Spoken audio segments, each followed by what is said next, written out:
Alright y'all, the wait is over. Teal mask. Let's ride. I arrive in Kitakami and I am introduced to Carmen and Kieran, an extremely extroverted sister and her introverted brother. Nice. After defeating Carmen and her brother in a battle, Kieran and I set off to find the 3 signboards about the Loyal 3. On my way there, I catch a few Pokemon to fill out the decks. I wasn't really intending on making a new team for the DLC, mainly because I just didn't feel like doing all that. And I just wanted it to be like a me and my starter kind of thing, kind of like what Ash and Pikachu did in the Power of Us movie. I find the first signboard and learn about the legend of the Loyal 3. Basically, an ogre came down and attacked Kitakami, so 3 Pokemon just showed up and saved everyone.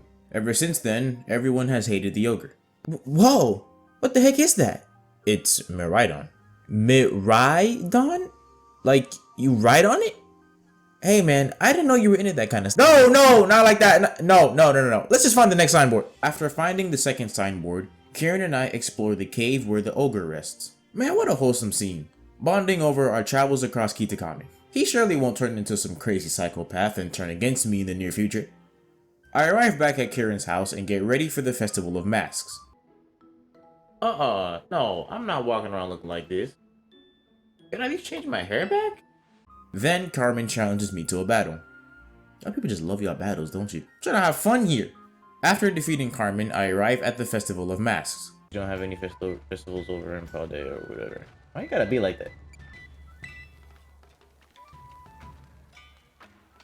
You know, for someone very shy, he surely is running off by himself a lot. Where'd he go? Oh.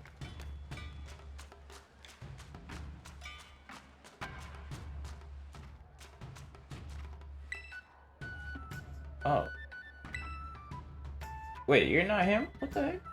After some ogre ousting, or ousting, I don't really know how to say that, Carmen and I encountered the ogre. A child?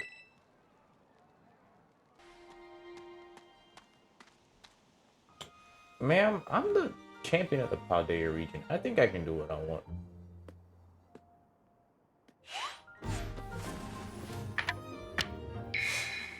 Oh, I have seen this.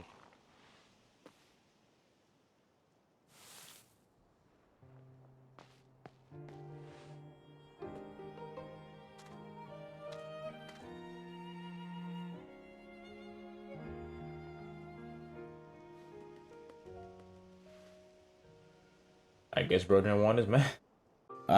Shoot, here you go, jumping to conclusions. Like, dog, you just met me, ain't no way you're this attached already. After encountering the ogre, and pissing off Carmen. Yeah, but you wanna see this mayonnaise?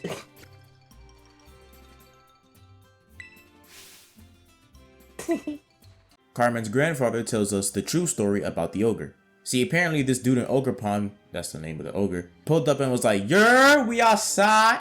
But the villagers were racist. Cause look at this. See this? They got the outsiders colored black and the villagers colored white. Pokemon, y'all are not slick, I am onto y'all. Anyway, the villagers wasn't rocking with the man in Ogre Pond, so they fled to the mountains and met Urokodaki. Wait, no, he don't even have a name. So that man Urokodaki made masks for them to go into the village without being noticed. Then the villagers, as dumb as they were, was rocking with them all of a sudden, and actually liked the idea that they wore masks, and pretty much told everybody. And not just everyone in the village, everyone across the world. Like, people was coming in left, right, and center and everything. Then 3 Pokemon pulled up and was like, "Hey bro, what that man with the mask?" They pulled up on bro's crib and they started scrapping.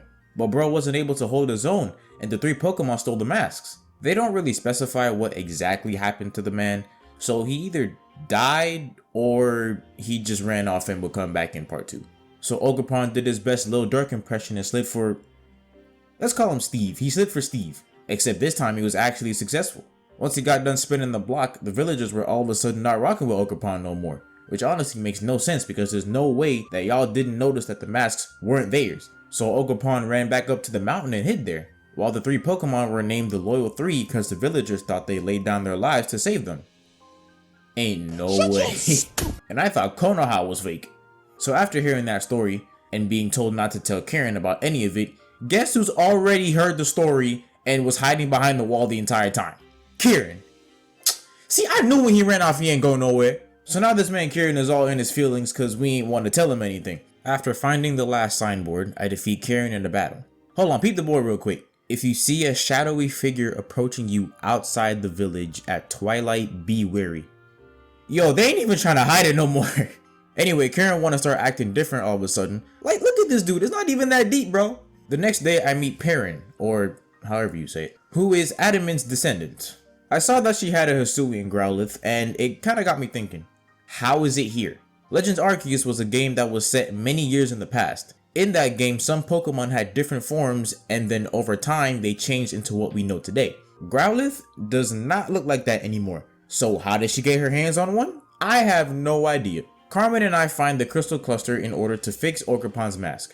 Then this man Karen starts calling me D1 racist and starts tweaking. So you know I had to put on my Judge Jalla Price pants and shut it down immediately. He then challenges me to a battle and I destroy him. And then... honestly, at least when it comes to this game, at least like the bugs only happen, or like the frame drops only happen in like the overworld when you're like running around. But in cutscenes, it's actually really not bad, which is nice.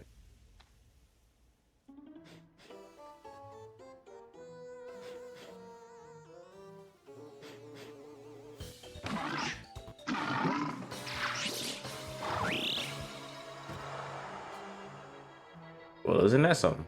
Hey yo, what's good? Alright, so basically somehow the Loyal 3 were revived and are now making their way to Kitakami Hall. It looks so stupid running like that, but... I returned to the village only to hear that the villagers gave Ogerpon's mask to the Loyal 3. So I went to where Ogerpon lives and see that it's being jumped. Oh, are you serious right now?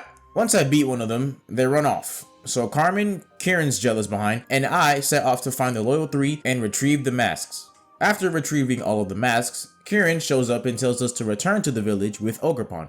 Karen, I swear if this is a plan to steal Ogerpon, I will willingly put you in an embarrassing moment that will cause you to twist and turn in your bed before you fall asleep. Turns out that's not what it was. Apparently he was just running around the streets shouting, "Hey, free my boy Ogerpon till he free!" And now the whole village likes him again. It's funny because Pokemon literally just described all of humanity with background characters. So now that the entire village and Ogerpon are cool again, I went back to Ogerpon's cave and I knew it! Tweaked! This man got so pressed that Ogerpon liked me more than him and just lost it. So, like the good friend I am, I destroyed this whole team. Booyah. Damn, bruh. That defeat had him on his knees. That man is bowing, oh my gosh. Ogerpon then challenges me to a battle, and I proceed to destroy it. All 3 forms. On the final day, Carmen challenges me to a battle, and Ogerpon got clapped. But I still won. Then we all said our goodbyes, and wrapped up part 1 of the Scarlet and Violet DLC. Hey man, not gonna lie, I'ma miss y'all for real. Especially you, bro. Yeah, no. You're cool, but you was not beating them racial allegations, bro. You've been calling me an outsider the whole time I was here. And yeah, that concludes the Teal Mask. I gotta say this DLC is actually off to a really good start. The characters are great, the story is good, and there's really nothing I have any complaints for so far. With all that being said, thank y'all for watching the video, and I hope you guys have an amazing rest of your day or night depending on when you're watching this. And I'll see y'all when the Indigo disc drops. Later.